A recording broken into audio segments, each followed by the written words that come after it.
आज आपण बनवणार आहोत शेंगलाच्या पानाची भाजी। आज आपण शेंगलाची भाजी कशी साफ करायची ती पाहणार आहे। शेंगलाची भाजी घेताना नाही ना अशी कोवळी पोपटी रंगाची असते ना ती भाजी घ्यायची आहे। डार्क रंगाची असते ना भाजी म्हणजे हिरवा रंग असतो त्याचा, तर ती भाजी आपल्याला घ्यायची नाही। ती भाजी ना शिजत पण नाही लवकर आणि कडू पण लागते। आता आपण ना भाजी साफ करताना आहे ना अशी उभी दांडी पकडायची आहे आणि असं ना हे हळू ओढायचं आहे। हे बघा असं आलं ना की ते पण दांडे येतात, ते पण आपण असे ओढून काढायचे आहेत। आपण ना जास्त असं दांडे घ्यायचे नाहीत, भाजी कोवळी आहे त्यामुळे असे थोडे राहिले तरी चालतील। हे बघा या अशा प्रकारे ना आपण भाजी साफ करून घेऊया।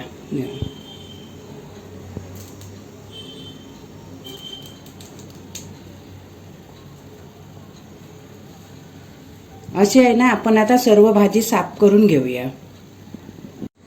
अशा प्रकारे आपली भाजी साफ करून झालेली आहे। आता आपली ना 3 ते 4 पाण्याने आपण स्वच्छ भाजी धुवून घेऊया। आता आपली भाजी आहे ना स्वच्छ अशी धुवून झालेली आहे। आता आपण ना कशी चिरायची ते बघूया।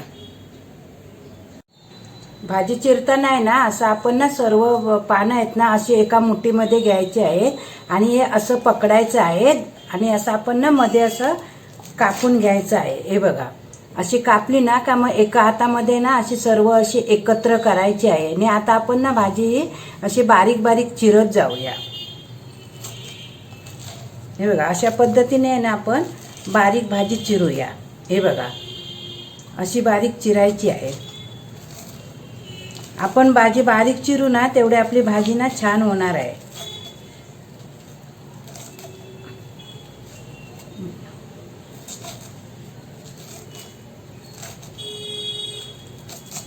अशा पद्धतीने आहे ना आपण सर्व भाजी चिरून घेऊया।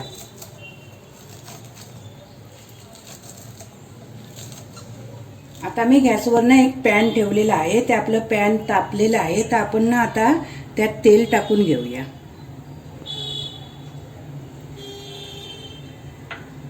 तेल ना चांगलं गरम होऊन द्यायचं आहे। आता आपण त्यात ना ओली मिरची आणि कांदा टाकून घेऊया।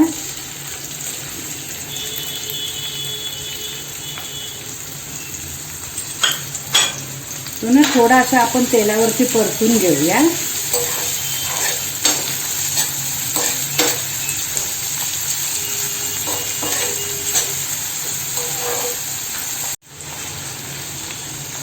आता आपला कांदा परतून झालेला आहे। आपण फोडणीला करतो ना कांदा जास्त असं तापवतो तसं नाही करायचं आहे, थोडा फक्त असा तेलावरती परतून घ्यायचा आहे।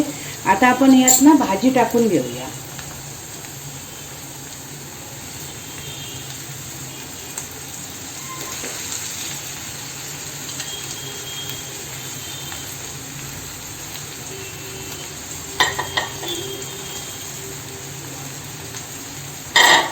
भाजी टाकून घेतली ना काय आपण असं सर्व व्यवस्थित ना परतून घेऊया।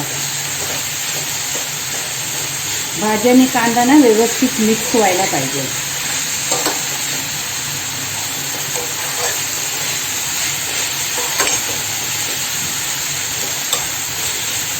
आता आपली भाजी आणि कांदा ना व्यवस्थित असं मिक्स झालेला आहे। आता आपण ना याच्यावर झाकण ठेवून ना 5 मिनिटं वाफवून घेऊया। गॅस ना एकदम बारीक करायची आहे। आता आपली 5 मिनिटं झालेली आहेत। आता आपण ना यात मीठ टाकून घेऊया, चवीपुरतं मीठ टाकूया आणि परत एकदा ना छान असे मिक्स करून घेऊया।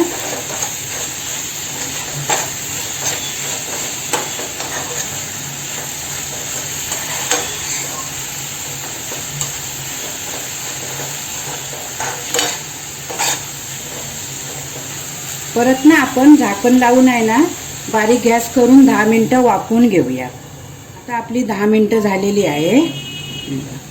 आता आपली भाजी छान अशी शिजलेली आहे। आता आपण यात ना ओलं खोबरं टाकून घेऊया।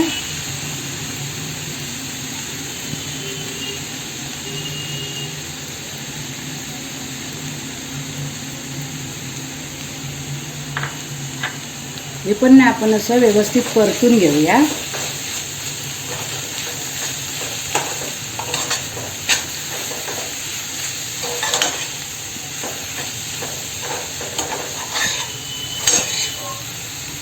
आता आपली शेंगलाची भाजी तयार आहे. आता आपण ना गॅस बंद करून घेऊया.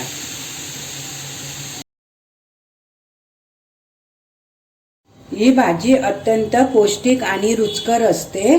कोकणामध्ये आहे ना श्रीकृष्ण जयंतीला नैवेद्यासाठी ही भाजी केली जाते. तुम्हाला जर ही रेसिपी आवडली असेल तर व्हिडिओला लाईक करा, शेअर करा आणि माझ्या चॅनलला सबस्क्राईब करा.